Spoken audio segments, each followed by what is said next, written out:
আমি খড়ি কৰতে বলে ৰহি এখন আমি কিসে ভাত ৰাঁধব হ্যাঁ পানী লাগতিয়াল কিয় মানুহ আন জীৱ জন্তু গছ গছনি আদি সকলোকে জীয়াই থাকিবলৈ জ্যোতি ঘরে যে একটা খড়ি নাই খে এখন কিসে রাঁধব হ্যাঁ তোকে তো খড়ি করে রাখতে বলে রহি জঙ্গলে যাই খড়ি করে আনতে নাই পারলি হ্যাঁ শুন কালকে খড়ি করে রাখবি নাই হলে ভুকে ঘুমাবি হ্যাঁ তোর বাপের তো কোনো খবরে নাই খে सब निशा जेमन तेमन अरे हाड़िया निशा भारी आ मिनिमाय मिनिमाय आ मिनिमाय मिनिमाय आ मिनिमाय मिनिमाय भात बनाली নাই ভাত দে তোকে আমি ভাত দিব খড়ি আনে রাখেছি যে ওই মা এখানে কেন হালা করছি আন্ধার হইলো কি রকম পড়ব কেরাসিন তেল তো নাই খই তোর বাপ কে বল হামকে কেন বলছি ওই বা সবদিন মদ খাটালে পয়সা হয় গ্যাস একটা লেডি দিলে পয়সাই নাই হয় দম দিয়ে কথা নাই বলবি বেটিয়া তো ঠিকই বলছে আই জ্যোতি খড়ি আনতে নাই গেলি কেন আমি কি জঙ্গল একলাই যাব নাকি স্কুলে পয়দল আসতেলে তো সাঁঝ হয়ে যায় সাইকেল একটা কিনতে বলি তো পয়সা নাই খে বললু আমি যা স্কুল নাই পড়ব ছাড়ে দিব আমি স্কুল জ্যোতি ও রাজু দা আহক আহক বহক জ্যোতি তুমি স্কুল এৰিব নালাগে বুইছা কাৰণ চৰকাৰে স্কুলৰ ছোৱালীবিলাকক চাইকেল দিছে নহয় তুমিও এখন পাবা হসা কি রকম পাব সঁচাই তোর নাম তোর স্কুলের নাম তোর কাস্ট সার্টিফিকেট আর তুই কোন শ্রেণীয়ে পড়ি এই গোটেই ডকুমেন্টস গিলা তুই টি বোর্ডে জমা দিলেই হয়ে গেল আনবা আন্দারকে জমা দিলেই হলো আমরা করে দিতে পারি হ্যাঁ বেটি তুই কালকে কাগজগুলা জমা দিয়ে রাখবি হও তোরাই বলতো একজনের কামায়ে কাহালে সাইকেল কিনে দিতে পারবো আমি কাকা তলমূৰ কৰি বহি আছা যে এ মামু আজ বেশি হয়ে গেল নাকি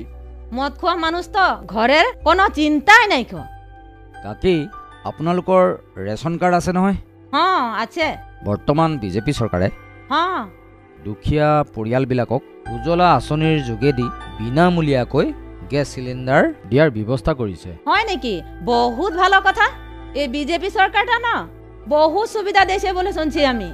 জানলি কাকি এখন এই বিজেপি সরকারে বহুত সুবিধা দিয়েছে মানুষ গিলাকে পাকা ঘর দিয়েছে লাইনের সুবিধা করে দিছে হ্যাঁ হ্যাঁ আরো এখন জনগিলা লড়া ছোৱালী স্কুলে যাচ্ছে ওদেরকে সাইকেল দিয়ে আছে এরকম বহুত সুবিধা দিয়ে আছে তোরা আনা জানাই নাই করি পঞ্চায়েতে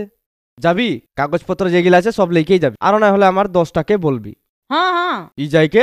তোদেরকে সহায় করে দিবে আর না হলে যদি হামিয়ে থাকি হামকে দিয়ে দিবি হামি করাই দিব নাই দেখলি ওই যে হুয়া রাজুদের ঘরটা হ্যাঁ দেখছি তোদের ঘরটা তো কেতনা সুন্দর বানাই দিয়েছে সেইকাৰণে মই কওঁ বিজেপি চৰকাৰক ভোট দিব লাগে মানে পদুম ফুলৰ চিনত ভোট দিব লাগে যিখন চৰকাৰে আমাক সমস্যাবিলাক সমাধান কৰি দিছে মানে বিজেপি চৰকাৰে আমি সকলোৱে বিজেপি চৰকাৰক পদুম ফুলৰ চিনত ভোট দি জয়যুক্ত কৰিব লাগে সকলোৱে ইতিমধ্যে পাই আহিছে আৰু সকলোৱে পাব মানে উজ্জ্বলা আঁচনিৰ জৰিয়তে সকলোৰে ঘৰত গেছৰ ব্যৱহাৰৰ বাবে গেছ চিলিণ্ডাৰ দিয়াৰ ব্যৱস্থা কৰিছে একেবাৰে বিনামূলীয়াকৈ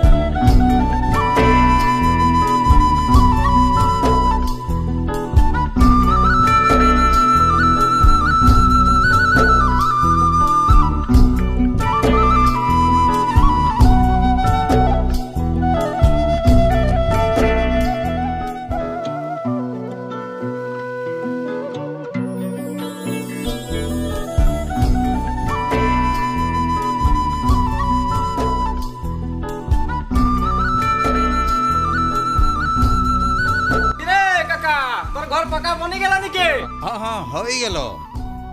এই যে বিজেপি সরকারে পাকা ঘর বনাই দিল আর লাইনও দিল এখন বলছে গ্যাসটাও আসবে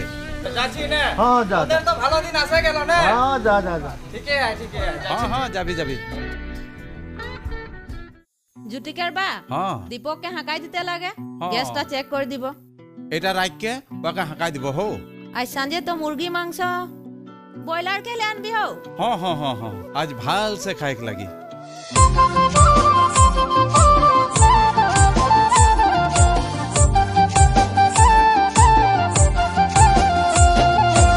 চিন্তা কে দিন চলি গেল ওহ সুখের দিন হাই গেল বিজেপি সরকারে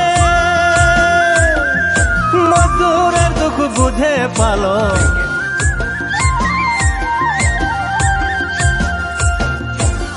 ঘরে ঘরে বিজলি দিল ওহ ফিরি ফিরি গ্যাস দিল চা জনজাতির শহীদকে বিজেপি সম্মান জানালো সবার ঘরে হোসাগার বানালো গাঁয়ে গাঁয়ে বাগান বাগান স্বচ্ছতার অভিযান চলালো